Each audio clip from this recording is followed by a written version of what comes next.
होगा तो सीटें घटेगी। बहुत सारे लोग तर्क दे रहे हैं।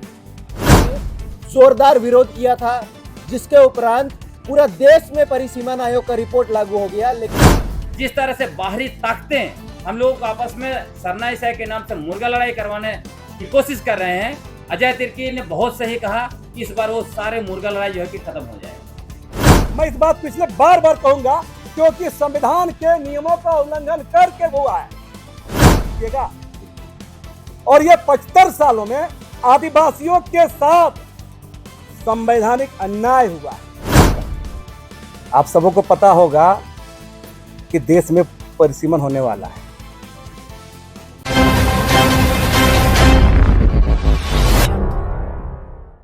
पर झारखंड के सभी 24 जिला से लोग इकट्ठा हुए थे और ये उस दिन निर्णय लिया गया था कि परिसीमन को लेकर के पूरे एक राज्यव्यापी आंदोलन होना चाहिए, जिसमें कि उस दिन हमारे बीच में पूर्व मंत्री बंधु तिर्की जी मौजूद थे, सांसद सुखदेव भगत मौजूद थे, सभी सामाजिक संगठन के प्रतिनिधि मौजूद थे और 24 जिला से 2-3 प्रतिनिधि के रूप में आए थे, जहां पर सर्वसम्मति से ये निर्णय लिया गया था कि परिसीमन का हम विरोध नहीं कर रहे हैं, लेकिन परिसीमन का जो प्रक्रिया है उस प्रक्रिया के तहत जो आदिवासी सीट घटेगी हम उसका विरोध करते हैं।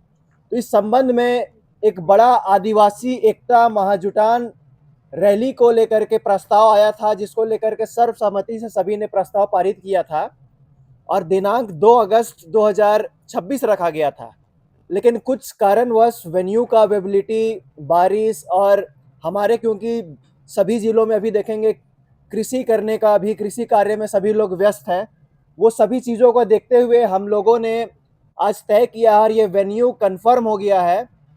30 अगस्त 2026 दिन रविवार को आदिवासी एकता महाजुटान रैली रांची के ऐतिहासिक मोरहाबादी मैदान में किया जाएगा, जिसको लेकर के आप लोगों के समक्ष हम लोग आज बातें करने के लिए आए हैं और किस तरीके से रैली की तैयारी हो रही है उसको लेकर के आज सभी हम वक्ताओं के द्वारा रखा जाएगा। जो 31 तारीख को जो तय हुआ था उसके अनुसार हम लोगों ने अभी तक जो रैली को लेकर के तैयारियां हैं, सभी 24 जिला में रैली का लेकर के रथ जाएंगी और हम सभी 24 जिला जा कर के टीम बना करके हम जाएंगे। कोर कमेटी का गठन किया गया है, लगभग उसमें 40 से अधिक लोग हैं और सभी जिला में एक एक समन्वयक नियुक्त किया जाएगा।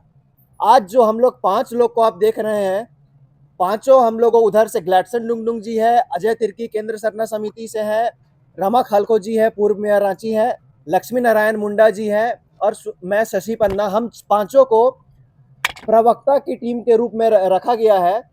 और इसके साथ साथ हम लोग इस प्रोग्राम को सफल बनाने के लिए, क्योंकि आप मीडिया साथी लोग हैं और हमारे बीच में बहुत सारे लोग, आज सोशल मीडिया का समय है, तो हम IT सेल का भी गठन। आज जो संवाददाता सम्मेलन रखा गया है, आप लोग को स्पष्ट कर देना चाहते हैं कि ये विभिन्न आदिवासी संगठनों, सामाजिक कार्यकर्ताओं और आदिवासी समुदाय के राजनीतिक कार्यकर्ता, नेता सब इसमें शामिल रहेंगे। ये समुदाय की, समाज की, राजनीतिक प्रतिनिधित्व की लड़ाई है। हम लोग इसी रूप में देखते हैं इसको और इसीलिए 30 अगस्त को आदिवासी एकता महाजुटान महारैली परिसीमन को लेकर, आप सबों को पता होगा कि देश में परिसीमन होने वाला है और भारत सरकार परिसीमन बिल बनाए बैठी है। और जैसा आशंका है, आबादी के हिसाब से, जनसंख्या के हिसाब से परिसीमन किया जाएगा और हम आदिवासी संगठनों के लोग, आदिवासी समुदाय के लोग, आदिवासी सामाजिक राजनीतिक कार्यकर्ता, बुद्धिजीवी, हम सब लोगों का आशंका है कि परिसीमन होगा तो सीटें घटेगी। बहुत सारे लोग तर्क दे रहे हैं। बहुत सारे राजनेता, पत्रकार, बुद्धिजीवी की सीटें बढ़ाया जाएगा तो सीटें आदिवासी की बढ़ेगी। सवाल वो नहीं है, सवाल अनुपात में सीटें आदिवासियों की घटेगी। अगर झारखंड के विधानसभा की सीटें भी बढ़ाई जाएगी तो उस अनुपात में सीटें घटेगी। इसमें हमारा साफ साफ कहना है। बहुत सारे लोग कहते हैं कि परिसीमन आयोग बना है तो परिसीमन करने के लिए बना है, और ये आदिवासी लोग राजनीति कर रहे हैं, परिसीमन के नाम पर लोगों को गुमराह कर रहे हैं। परिसीमन होना है, परिसीमन होकर रहेगा। इसमें हमारा साफ साफ कहना है, हम लोगों ने कभी भी परिसीमन का विरोध नहीं किया है, लेकिन परिसीमन के बहाने, परिसीमन के आड़ में आदिवासियों की आरक्षित सीटें घटाई जाएगी, लोकसभा की या विधानसभा की, इसका पुरजोर विरोध होगा, पुरजोर विरोध होगा। झारखंड का आदिवासी समुदाय विरोध करेगा। क्यों करेगा? हम इस बात को भी स्पष्ट करना चाहते हैं। हम जानते हैं कि एक सवाल हम बार बार करते हैं, परिसीमन होगा, सीटें घटाई जाएगी। आपको जानकारी देना चाहेंगे, परिसीमन का विरोध दक्षिण भारत के राज्य क्यों कर रहे हैं? परिसीमन का विरोध दक्षिण भारतीय राज्य इसलिए कर रहे हैं क्योंकि राष्ट्रीय जनसंख्या नीति को सबसे अगर मजबूती से लागू किया है तो दक्षिण भारतीय राज्यों ने, और नॉर्थ के राज्यों ने क्या किया है? आबादी पर अंकुश नहीं लगाया। और अब बोला जा रहा है कि आबादी जिधर जनसंख्या के आधार पर आपको परिसीमन किया जाएगा, तो ये दक्षिण के राज्यों के साथ ही नाइंसाफी है। उस तरह हम आदिवासियों के साथ ही नाइंसाफी इसलिए है कि इन 75 सालों में भारतीय संविधान बनने के बाद 70 वर्षों में आप गौर कीजिए, झारखंड जैसा स्टेट संविधान में निहित आर्टिकल 244 पाचन सूची अनुच्छेद 244 का कभी लागू ही नहीं किया गया है। अंदर में ही CNT act, SPT act, Wilkinson rule जैसे कानूनों को इंप्लीमेंट नहीं किया गया है। और सबसे बड़ा बात कि इस कारणों से आदिवासी की आबादी, आप गौर की, कल कारखाना, खान खदान, रेल परियोजना, डैम, सरकारी संस्थान, विभिन्न चीजों के लिए परियोजना में जमीन लिया गया आदिवासियों का, और आदिवासियों को विस्थापन पलायन करने के लिए मजबूर किया गया। बाहर के लोग घुसते गए और हमारे लोग बाहर होते गए, धकिया बाहर होते गए। हमारा इसमें साफ साफ कहना है, मैं इस बात को इसलिए बार बार कहूंगा क्योंकि संविधान के नियमों का उल्लंघन करके हुआ है। देश के अंदर में कहीं लोग बसे खाए पिए, मतलब हमको उसमें ज्यादा हम लोग को नहीं है, लेकिन सवाल है संविधान में नियम कानून है ना भाई। जब आप भारतीय संविधान ने 5वीं सूची बनाया है तो राज्यपाल का, आप लोग को जानकारी होना चाहिए, आप जानते ही होंगे, कोई भी 5वीं अनुसूची क्षेत्र में राज्यपाल कस्टोडियन होता है, संरक्षक होता है। तो ये राज्यपाल ने, कोई भी राज्यपाल आज तो अभी तक, संतोष गंगवार वर्तमान राज्यपाल तक, मैं 75 साल बार बार कह रहा हूं, इन 75 सालों में किसी भी राज्यपाल ने इस पर संज्ञान नहीं लिया, किसी भी राष्ट्रपति ने कोई संज्ञान नहीं लिया। अभी तक जो भी सरकारें आई हैं केंद्र में, कोई संज्ञान नहीं लिया। तो करेगा कोई, भरेगा कोई। आज आबादी की बात किया, जब जनसंख्या के आधार पर परिसीमन करिएगा, हमारा आबादी को बाहर धकेल दीजिएगा। और ये 75 सालों में आदिवासियों के साथ संवैधानिक अन्याय हुआ है, संवैधानिक छल हुआ है, संवैधानिक अपराध हुआ है। इसका भरपाई कौन करेगा? इस बार परिसीमन आयोग या भारत सरकार से आमना सामना होगा आदिवासी साहब। हम लोग सवाल करेंगे, अगर सही में इस देश के अंदर में लोकतंत्र है, सही में इस देश के अंदर संविधान है, सही में इस देश के अंदर संसद की भूमिका में है, तो इस सवाल का भी जवाब देना होगा। भारत के संसद को, राज्य मशीनरी को, मैं इस पार्टी उस पार्टी की बात नहीं कर रहा हूं, चाहे केंद्र में किसी की भी सरकार हो, गठबंधन की सरकार हो, कांग्रेस की सरकार हो, या अभी वर्तमान 2014 से चली आई मोदी सरकार हो, कोई भी सरकार हो, इसका जवाब देना होगा। और अगर सही में आप लोकतंत्र है, संविधान है, अगर रियासत चला रहे हैं तो हम नहीं कह सकते हैं तानाशाही के जरिए। और ये 75 सालों का नाइंसाफी का जवाब कौन देगा? आदिवासियों के साथ जो अन्याय हुआ, कौन हिसाब देगा? इसका भी जवाब चाहिए।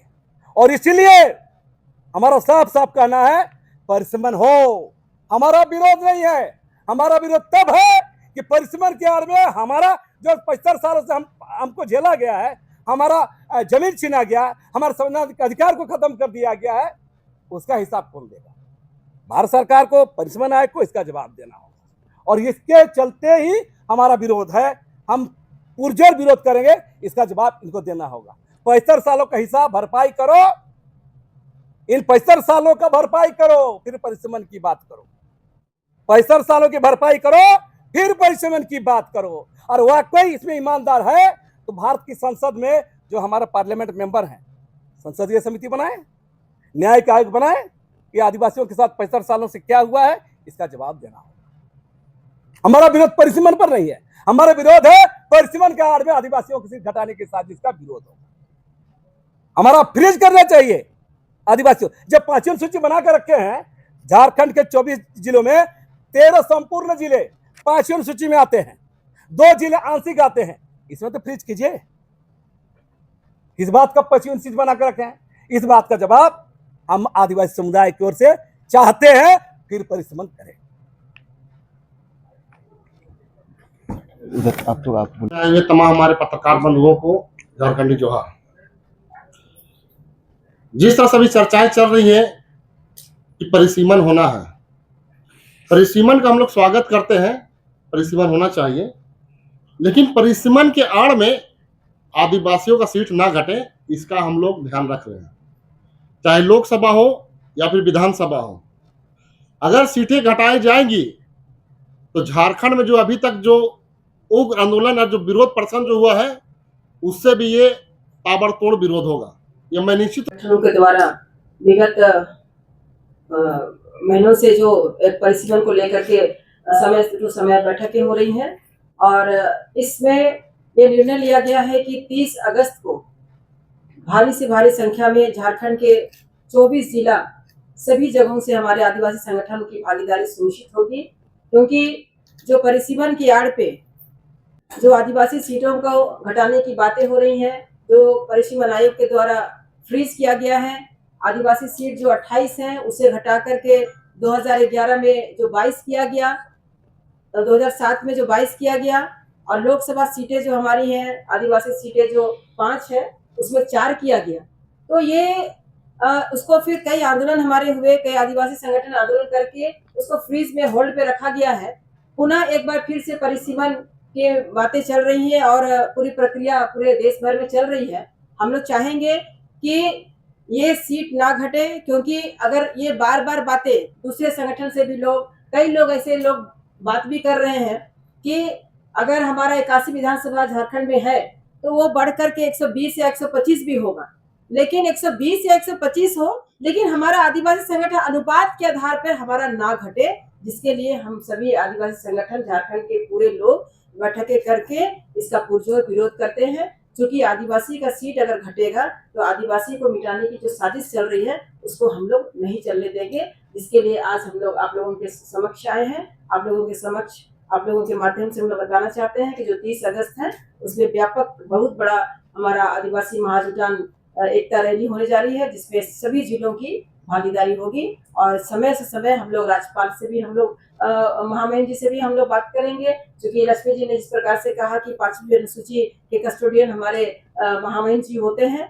और हम लोग महामहिम से भी समय लेकर के इन बातों को रखने के लिए हम लोग सुझाव आया है हमारे आदिवासी संगठनों की इस बैठक में। उसके बाद परिसीमन आयोग से भी हम लोग समय लेना चाहते हैं, हो सके हम लोग महामहिम राष्ट्रपति जी से भी हम लोग समय लेकर के हम लोग अपनी बातों को रखने का काम करेंगे, क्योंकि संवैधानिक पद पे जो सबसे सर्वोच्च पे बैठी हुई है महामहिम जी, उनके द्वारा अगर इस बातों को हम लोग बताएंगे, क्योंकि उन्हीं के द्वारा रोका गया था, फ्रीज किया गया था, पुनः एक बार अगर इस प्रकार की बातें आएंगी तो हम लोग महामहिम से भी मिल करके इस बातों को रखने का हम लोग काम करेंगे।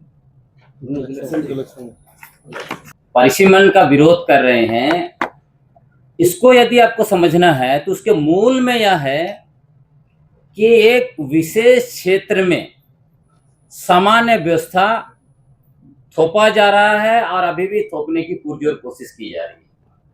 अब उसको ऐसे समझ सकते हैं कि परिसीमन का मूल आधार जनसंख्या है, जबकि हम जिस क्षेत्र में रहते हैं झारखंड के अनुसूचित क्षेत्र, इसके निर्माण का आधार जनसंख्या बिल्कुल नहीं है।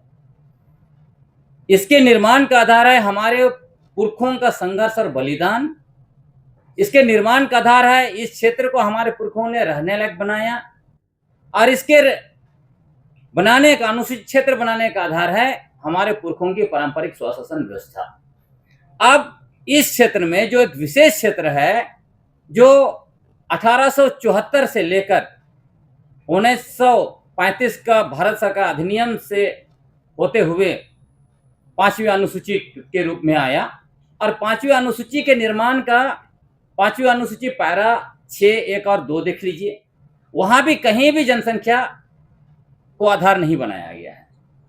1961 में पहली बार ढेबर कमीशन ने कहा कि जो नए अनुसूचित क्षेत्र बनेंगे वहां जनसंख्या एक आधार होगा।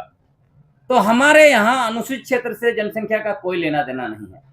यदि विगत 75 वर्षों का इतिहास आप देखिएगा, तो जिस क्षेत्र का निर्माण, अनुसूचित क्षेत्र का निर्माण जनसंख्या के आधार पर नहीं हुआ है, वहां का प्रतिनिधित्व लोकसभा हो, विधानसभा हो या स्थानीय निकाय हो, सब जगह जनसंख्या के आधार पर दिया जा रहा है। यह हम आदिवासियों के साथ सबसे बड़ा अन्याय है, और यह हमारा राजनीतिक विस्थापन को निरंतर बढ़ा रहा है, जिसका हम लोग पुरजोर विरोध कर रहे हैं। अब सोचिए, इस इलाके में विकास के नाम पर आपने हम आदिवासियों को बड़े पैमाने पर विस्थापित किया, हमें पलायन होने पर मजबूर किया, बाहरी जनसंख्या भर भर के यहाँ पर आई, नौकरी उनको मिला, कंपनियों में, सरकारी में, हर जगह पे जमीन गैरकानूनी तरीके से लिए, यहाँ के सारे प्राकृतिक संसाधन, कोयला से लेके यूरेनियम, आवरक से लेके आपका लोहा, हमारा बॉक्साइट, सारे चीजों को, बालू तक को लोग बेच रहे हैं। और आप कह रहे हैं कि जनसंख्या उनकी ज्यादा हो गई, इसलिए यहाँ मुख्यमंत्री वो बनेंगे, मंत्री वो बनेंगे, मेयर वो बनेंगे, वार्ड वो बनेंगे, भाषा उनकी चलेगी। तो ये हम आदिवासी इसको स्वीकार नहीं कर सकते हैं, और इसीलिए पूरे झारखंड में जो है कि अब बड़े पैमाने पर इस बार परिसीमन के तहत जो है कि उलगुलान आपको देखने को मिलेगा। इसलिए हम लोग केंद्र सरकार को भी चिताते हैं, महामहिम राष्ट्रपति को भी हम लोग मांग करते हैं, उसके अलावा महामहिम गवर्नर, क्योंकि 5वीं अनुसूची पैरा 1 और 2 देख लीजिए। 5वीं अनुसूची पैरा 5.1 में बहुत स्पष्ट लिखा हुआ है कि विधानसभा, विधानमंडल और संसद के द्वारा बनाए गए कोई भी कानून को राज्यपाल निरस्त कर सकते हैं, संशोधन कर सकते हैं, खारिज कर सकते हैं। इसलिए हम लोग अभी से उनसे मांग कर रहे हैं, यदि केंद्र सरकार परिसीमन बिल कानून बना के भी लेके आती है और सामान्य कानून को हमारे ऊपर थोपती है, तो महामहिम राज्यपाल को इस कानून को अनुसूचित क्षेत्र से खारिज कर देना चाहिए। झारखंड के सामान्य क्षेत्र में आप लागू कीजिए, हमें वहां पर कोई दिक्कत नहीं है। तो इसीलिए हम लोग पूरे झारखंड में हम लोगों ने मोबिलाइजेशन शुरू कर दिया है। लोग रांची आने के लिए अभी से तैयार हो रहे हैं। हम लोग जगह जगह बड़े पैमाने पर छोटी सभा, बड़ी सभाएं, सब कुछ जो है कि कर रहे हैं। कल भी कई जगह की सभाएं, परसों भी है, तो निरंतर अभियान चलेगा। और हमारे झारखंड के सभी लोगों से निवेदन करना चाहते हैं, यह जो है कि परिसीमन का लड़ाई हम आदिवासियों की आदिवासी पहचान, हमारा राजनीतिक प्रतिनिधित्व और हमारा अस्तित्व की लड़ाई है। इसलिए जितने भी हमारे मूल निवासी हैं उनको भी हम कहना चाहेंगे, आप हमारी भावना को भी समझने की कोशिश कीजिए, हम भी आपकी भावनाओं को समझेंगे। और सारे आदिवासियों को जिस तरह से बाहरी ताकतें हम लोगों को आपस में सरनाई सह के नाम से मुर्गा लड़ाई करवाने की कोशिश कर रहे हैं, अजय तिर्की ने बहुत सही कहा, इस बार वो सारे मुर्गा लड़ाई जो है कि खत्म हो जाएगा।